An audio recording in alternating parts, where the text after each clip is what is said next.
Halo, assalamualaikum warahmatullahi wabarakatuh. Jumpa kembali dengan Banyuwangi Official. Dan malam hari ini kita mau nonton lagi video tentang PDIP. Dan sepertinya ini obrolan seru tentang PDIP teman-teman ya, yaitu tentang Pilpres kemarin. Dan juga ada tentang Ibu Megawati Soekarno Putri. Oke teman-teman, jangan lupa like, comment, dan subscribe di channel ini Banyuwangi Official. Dan untuk videonya kita siapkan dulu. Dan nanti apabila teman-teman punya komentar silahkan tulis di kolom komentar saya. Oke, let's go. Untuk videonya sudah siap, kita tonton dulu. Bang, kata penonton ya kan dakwah kemarin nih kan ada ceramah kemarin dari Ketua Umum PDI Perjuangan. Nah, itu khotbah ya? Khotbah itu. Oh ya khotbah. Nah, momentumnya Rakernas. Nah, itu kan ada yang tertutup, ada yang terbuka katanya. Nah, kita kan bisa ngecek yang terbuka aja kan. Ya, tertutup kan nggak mungkin kita ngeceknya gitu. Nah, menurut Abang, ketika yang terbukanya dosisnya segitu, yang tertutupnya dosisnya lebih kencang apa lebih ya. Dosis dalam melawan ya? Karena kan visinya ton melawan nih Bang, izin Bang. Ya, sebelum komentar itu mungkin standing position ya.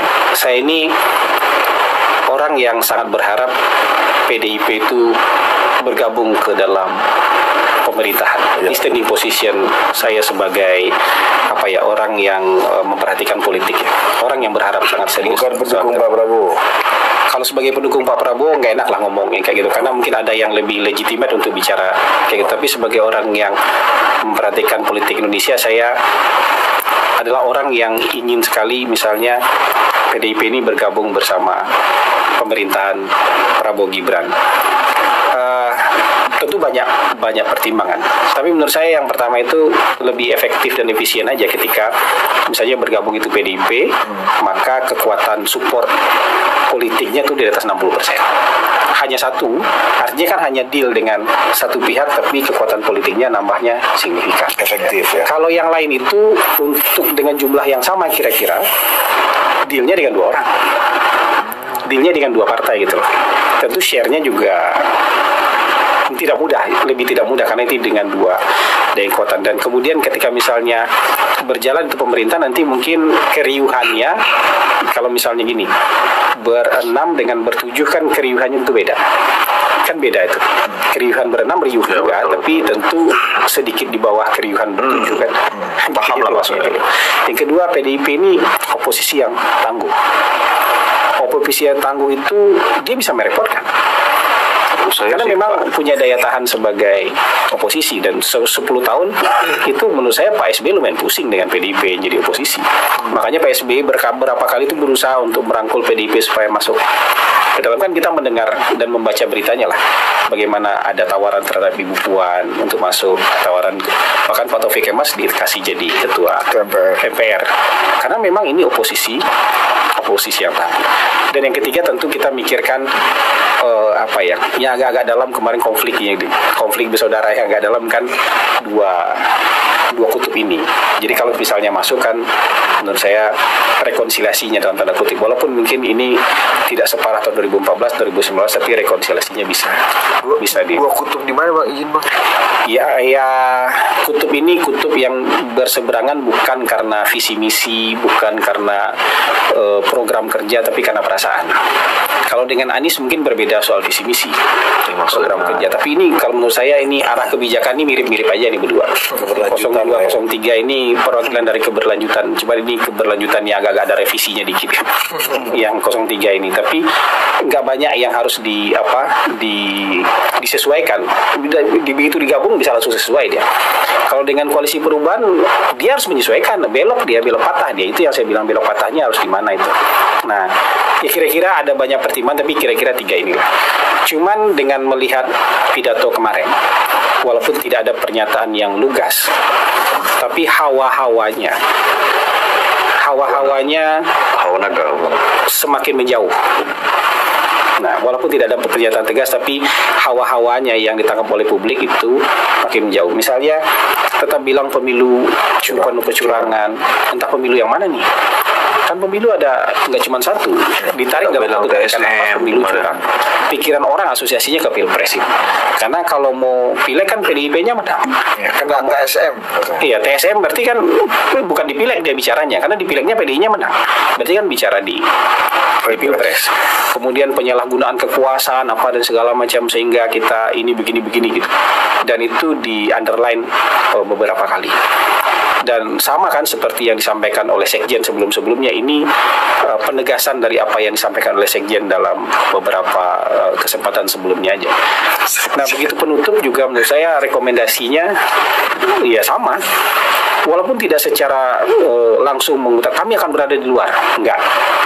Memang tidak ada kalimat itu, tapi nuansa serangannya kan berasa. Dari 5 rekomendasi itu kan nuansa serangannya berasa. Kayak misalnya soal perbaikan sistem pemilu. Walaupun menurut saya secara normatif harus ada perbaikan sistem pemilu. Misalnya serangan soal ada yang mencoba untuk mengubah-ubah aturan nih sekarang soal undang-undang MK, soal undang-undang penyiaran yang nanti membuat kita misalnya jauh dari demokratisasi, jauh dari penegakan hukum, kepastian hukum dan segala macam. Ini masih.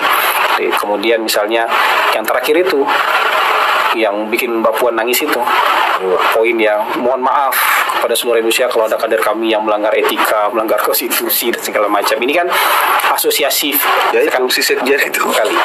Mungkin minta maaf untuk si Sekjen, perlu dijelaskan, nggak perlu sebenarnya, tapi asosiasinya akan langsung merujuk ke orang yang selama ini memang menjadi menjadi target dari kata-kata itu. Jadi saya tuh sempat bercanda aja sama teman-teman. Ini Bu Puan menangis mungkin bukan karena membacakan kalimat ini, tapi dari konsekuensi dari 5 rekomendasi ini. Bu Puan menangis sampai 15 rekomendasi Bang yang dibacakan 5. Oh dibaca. 5 rekomendasi yang dibacakan oleh Ibu Puan itu, yang ada poin kelima ini yang bikin Bu Puan agak nangis itu jadi mungkin yang dipikirkan itu kenapa misalnya menangis itu karena konsekuensi dari harus saya lagi yang bacain ini. Ini kan yang ofensif ini saya lagi yang bacain, dan itu kan kalau ditangkap oleh pemenang Koalisi Indonesia Maju ini sebagai sebuah signal bahwa ingin berada di luar pemerintahan, yang paling berasa konsekuensinya itu pasti Bu Puan. Nah, ini lumayan agak mendetail ya untuk pembicaraannya, yaitu tentang PDIP yang kemarin ada Mbak Puan Maharani, juga ada Ibu Megawati Soekarno Putri. Jadi obrolan ini adalah membahas tentang bagaimana PDIP sampai seperti itu ya. Jadi kemarin juga ada rapat Rakernas. Oke teman-teman, jangan lupa like, komen, dan subscribe di channel ini Banyuwangi Official. Dan untuk videonya kita lanjutkan kembali, dan videonya masih panjang. Jadi kita dengarkan dengan obrolan seru dari masnya yang ada di video ini. Oke, kita tonton kembali. Ya menurut saya ya, ketika misalnya PDIP berada di luar pemerintahan, menurut saya mungkin akan ada gerakan untuk mengubah undang-undang MD3. Ya karena kalau itu konsekuensi logis menurut saya, karena ya pengen yang memerintahnya sejalan dengan presiden. Betul. Bukan harus kemudian bisa jadi Kalau menurut saya sih harus bisa presiden, tapi kan menyandang sejalan. Menghambat kan bisa, membuat yang ngebut jadi pelan kan bisa. Nah supaya ini nggak terjadi kan ketua DPR-nya harus yang sejalan. Pak Jokowi bisa ngebut putaran kedua, ketua DPR yang relatif sejalan lah, dari partai yang sama segala macam. Nah ini jadi akan kehilangan banyak menurut saya Bu Puan. Bisa jadi Bu Puan nanti dari RI 1 digit jadi ya logo DPR biasa aja, plat mobilnya gitu, dengan kewenangan yang tentu juga jauh sekali berkurang. Dan positioning politik yang menurut saya juga sangat-sangat tidak menguntungkan buat Ibu Puan. Kalau dengan positioning politik yang sudah sangat tidak menguntungkan kayak gitu, konsekuensi berikutnya apa? Iya, kemudian tongkat estafet itu akan ke Ibu Puan. Oke. Nah kalau misalnya gini, coba kita bayangkan, Kalau kita bayangkan misalnya nanti PDIP double loss, triple loss, double loss, apa gitulah bahasanya, yang akhirnya nggak dapat apa-apa. Ini Pilpres sudah kalah. Oke, Pileg menang tapi turun jadi 17%. Kemudian pimpinan dewan nanti misalnya kalau ganti MD3 nggak jadi ketua dewan. Atau bahkan nanti paket nih. Paket se-AKD-AKD-nya nggak dapat misalnya. Di kementerian, di kabinet juga nggak ada karena berada di luar misalnya. Terus nanti kalau koalisi-koalisi pilkada sendirian sama PKS lah. Iya kan, bergabungnya PDIP dengan PKS walaupun mungkin, tapi kan di akar rumput nih bergejolak juga nih. Taruhlah misalnya sendiri atau bisa bersama PKS. Kemungkinan double loss-nya, triple loss, atau loss-loss yang lebih banyak itu jadi makin besar. Kalau sampai November loss ini bertubi-tubi, Gawat. akar rumput bisa berpikir. Ya betul. Ya, berarti bisa aja PDIP nanti nggak harus terasukan. Saham karena terkoreksi terus. Karena loss terus. Iya. Di pilpresnya loss, di kabinetnya nggak masuk, di DPR-nya misalnya MD3 diganti misalnya, jadi nggak dapat. Kemudian koalisi-koalisi pilkada jadi terisolasi gitu. Jadi banyak yang kalah, banyak yang gugur. Kan udah dikunci Bang, bahwa di Rakernas kemarin di poin 17 mengamanatkan kepada Bu Mega lagi untuk jadi ketua umum kalau Bu Mega bersedia. Kalau iya, kan kalau ini kan boleh amanat dari Rakernas, tapi kalau sudah loss sebanyak itu kan bisa muncul gerakan. Jangankan Mbak Puan, Bu Mega pun juga bisa dievaluasi. Bu Mega juga menurut saya bisa muncul pikiran-pikiran baru gitu loh. Kalau Ibu Mega kan kemarin ada bercanda-bercandanya, gantian deh Mbak Puan yang jadi ketua umum, saya yang jadi ketua DPR. Tapi itu kan simbol yang bikin Ibu Puan senang kan. Ketika menyalakan api kebenaran yang tidak kunjung padam, yang tidak akan pernah padam gitu. Itu kan yang di panggung. Itu kan abadi. Ibu Mega dan Bu Puan yang di atas stage, maksudnya di atas tangganya, sementara Hasto di bawah, Oli Dodo Kombe di bawah. Sebenarnya secara simbolik itu udah dapat banget. Tapi kalau misalnya loss terus sampai November, ya kayak gitu-gitu. Menurut saya itu konsekuensinya aja. November atau Oktober Bang? Sampai Oktober dan November dong. November kan pilkada. Pilkadanya November. Nah, jadi Pak Jokowi habis Oktober. ya, jadi ya buat saya yang kayak gitu-gitu mungkin mereka sudah menghitung. Tapi saya menyampaikan sudut pandang saya, kalau misalnya loss-nya makin banyak ya bisa muncul ide lain.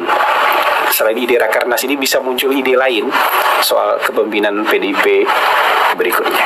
Tapi kalau menurut saya, misalnya mungkin PDIP kan kita punya ideologi, punya prinsip, tapi kalau menurut saya, kalau misalnya PDIP bergabung, transisi kekuasaan di PDIP-nya akan smooth menurut saya. Jadi kalau Bu Mega pengen ngasih ke Bu Puan, smooth aja. Atau Bu Mega lagi, itu akan smooth juga. Tanpa harus terkoreksi jauh ya Bang. Tanpa harus terkoreksi jauh. Karena loss-nya tidak berkali-kali. Karena kalaupun betul estafet itu diberikan kepada Mbak Puan di April 2025, tetap itu sahamnya udah dari blue chip langsung turun ke ini Bang ya. Pasti ada ide lain. Saya akan ada ide lain itu, bahwa mimpin PDIP nggak harus transfer karena udah kelihatan loss-nya terlalu banyak. Gitu. Nah, itulah teman-teman, videonya sudah habis. Jadi itu tadi membahas tentang PDIP, terutama Mbak Puan Maharani, juga ada tentang Ibu Megawati Soekarno Putri ya, terutama tentang Rakernas kemarin. Jadi begitulah obrolan mas-masnya yang tadi. Jadi sangat menarik untuk kita dengarkan biar tahu bagaimana ceritanya tentang PDIP. Oke, teman-teman, cukup itu dulu yang kita tonton. Jangan lupa like, komen, dan subscribe di channel ini Banyuwangi Official. Dan saya ucapkan terima kasih. Assalamualaikum warahmatullahi wabarakatuh. Sampai jumpa. Bye.